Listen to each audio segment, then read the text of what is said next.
안녕하십니까. 박철호 매물TV 박철호입니다. 오늘 292번째 영상에서 매물가격에서는 신매물겨 가루로 유화제의 안정화를 이라는 제목으로 신매물 가루의 또 다른 쓰임새에 대해서 알아보겠습니다.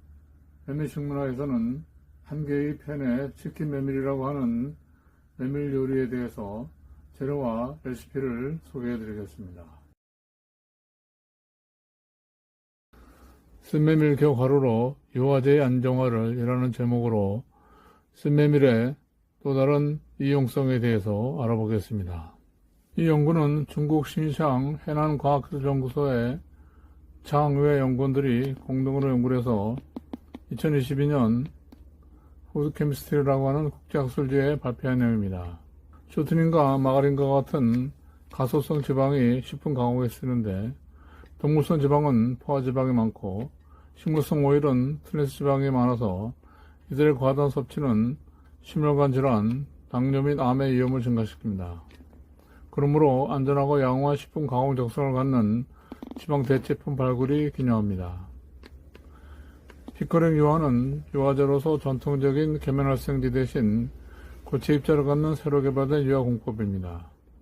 다당류와 단백질에서 모아진 클로이드 입자에 의해 안정화된 식물성 오일 기반의 피커링 고온해상 유화는 적합한 가공 적성을 가지며 건강에 이점을 주는 지방 대체품으로서 폭넓은 관심을 끌어왔습니다. 이 연구는 신메밀겨 가루를 이용해 피커링 고내상 유화의 안정성을 높이기 위한 것입니다. 이 연구에서는 통 신메밀 가루 TBWF, 신메밀 속가루 TBCF, 신메밀 겨가루 TBBF 등 세 가지 신메밀 시료를 만들어 고속 그라인더로 분쇄해 백매시체로 걸렀습니다. 피커링 고내상 유화제는 메밀 시료를 증류수에 분산시켜 수상으로 또 해바라기 기름에 분산시켜 유상을 만들고 유상과 수상을 상이한 유상 부피 즉 50에서 90% 유상에 섞어 분산기에서 12,000rpm으로 3분간 균질화해서 만들었습니다. 조상목은 세 가지 신메밀 시료의 수분, 미네랄, 지질, 단백질, 전분 함량 등을 측정하고 입자 크기, 계면 장력, 접촉 각도를 측정했습니다. 또한 피커링 유화제 현미경 관찰, 계열 강도 측정, 미세 유동 행동, 케이크 품질, 케이크의 항상 활성 등을 평가했습니다. 이 표는 신메밀 가루의 화학적 조성을 나타낸 것입니다.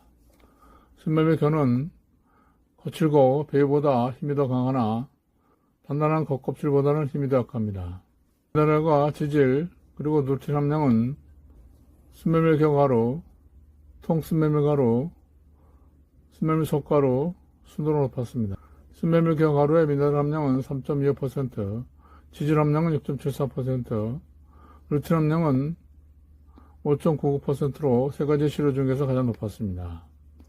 전분 함량은 신메밀 속가루 77.24%, 통신메밀 가루 63.56%, 신메밀 겨가루 40.43% 순입니다. 단백질은 신메밀 겨가루 26. 통신메밀 가루 14.22%, 신메밀 속가루 8.28% 순입니다. 이 사진은 신메밀 시료의 스캐닝 전자현미경 이미지와 크기 분포를 나타낸 것입니다. 입자의 외관과 크기는 피커링 유화제의 유화력에 영향을 줍니다. 통 신메밀 가루 입자, 즉 A는 낱개로 보이는 반면 신메밀 속가루 B와 신메밀 겨가루 C는 각각 뭉친 덩어리 입자로 보입니다. 그것은 상이한 각각의 화학적 조성에 기인합니다. 덩어리 입자는 측정 과정에서 단시간 초음파 처리로 분산되어 입자 크기가 3.5에서 170 마이크로미터로 비슷했습니다. 미크론 즉 100만분의 1미터인 마이크로미터, 미크론 이하, 나노미터 입자가 상승적으로 피커링 유화를 형성하므로 이들 가루는 피커링 유화 능력의 가능성을 가집니다. 이 사진은 신메밀 시료의 HIP 즉 고내상 유화제 컴포칼 레이저 스캐닝 마이크로스코프의 이미지입니다. 고내상 유화제는 유상 부피율이 74% 이상이며 겔과 같은 성질을 가집니다. 그것은 지방을 대체하는 영양 양리 성분의 운반처로서 또 다공증 물질을 사용하는 데 중요한 적용 가능성을 가집니다. 스멜미 가루는 추가량, 즉 시 1 내지 5% 범위 내에서 유상 부피율 80%를 갖는 유화계를 형성할 수 있습니다. 그러나 70% 유상 부피율의 유화계 형성을 위해 순멜밀 속가루, 통순멜밀 가루, 그리고 순멜밀 겨가루의 추가량은 각각 4%, 3%, 1%입니다. 이것은 순멜밀 가루의 80% 유상 부피율을 갖는 고내상 유화제를 안정화시킬 수 있음을 시사합니다. 그리고 유화력은 순멜밀 겨가루, 통순멜밀 가루, 순멜밀 속가루 순입니다. 이것은 또한 계명 장력과 접촉 각도 결과와 일치합니다. 순멜밀 겨가루가 가장 큰 안정화를 보이는 것은 루틴, 단백질, 지질과 같은 천연 유화제 성분이 풍부한 데 기인합니다. 오른쪽 사진은 5% 추가량과 80% 이상 부피율의 통순멜밀 가루, 순멜밀 속가루, 순멜밀 겨가루의 컴포칼 레이저 스캐닝 마이크로스코프 이미지입니다. 붉고 파란 영역은 닐블루에이와 닐레드로 염색된 순멜밀 가루 입자와 유상입니다. 순멜밀 가루에 둘러싸인 작은 기름방울이 수성으로 분산되어 있습니다. 위의 그래프 A는 고내성 유화제 탄력성 지수, 그리고 아래 그래프 B는 고내성 유화제의 점착성 지수를 나타낸 것입니다. 탄력성은 정지 상태에서 시료의 강도를 나타내는데 탄력성이 더 높으면 자유롭게 이동할 수 있는 공간이 더 좁아 탄력성과 강도가 증가합니다. 탄력성은 대개 2시간 내에 평행에 도달해서 빠르게 고내상 유화를 형성합니다.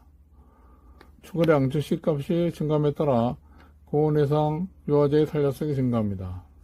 추가량이 일정할 때 순멜밀 겨우 가루를 가진 고내상 유화제, 통순멜밀 가루를 가진 고내상 유화제, 순멜밀 속가루를 가진 고내상 유화제 순으로 탄력성이 높습니다. 육안으로 보이는 점착성 지수, 즉 MVI 값은 다룰 수 없는 상태의 시료의 강도로서 MVI 값이 높으면 입자가 특별한 지역으로 이동하는데 더 많은 시간을 필요로 합니다. 고내상 유화를 형성하는 동안 MVI는 추가량에 비례하며 추가량이 일정할 때 MVI도 순멜밀 겨우 가루를 갖는 고내상 유화제가 가장 높습니다.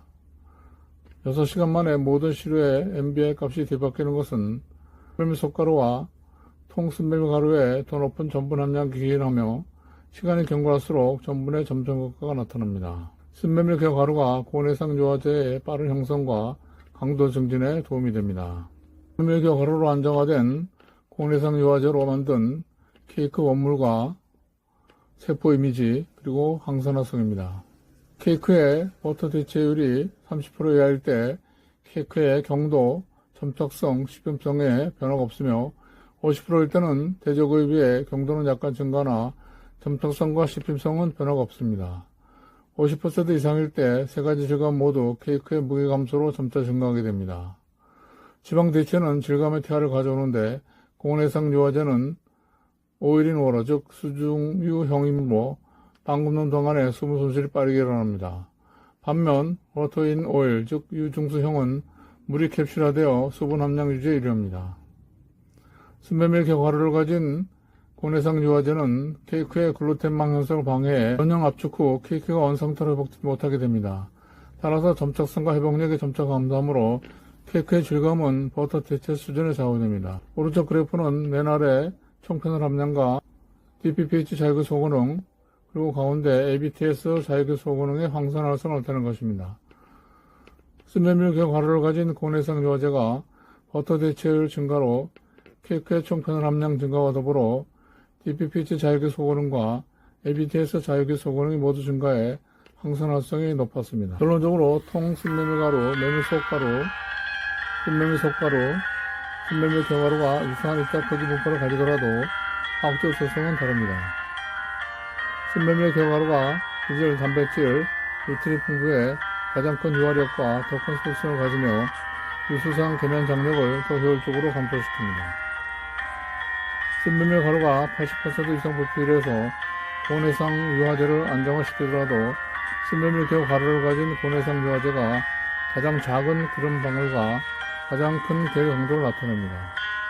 따라서 추가량 증가는 유아계열 구조를 더 단단하게 하며 80% 이상 부피율과 5% 추가량의 실내밀 개요 가루를 가진 고온해상 유화제가 부분적으로 케이크용 버터를 대체할 수 있음을 알 수 있습니다.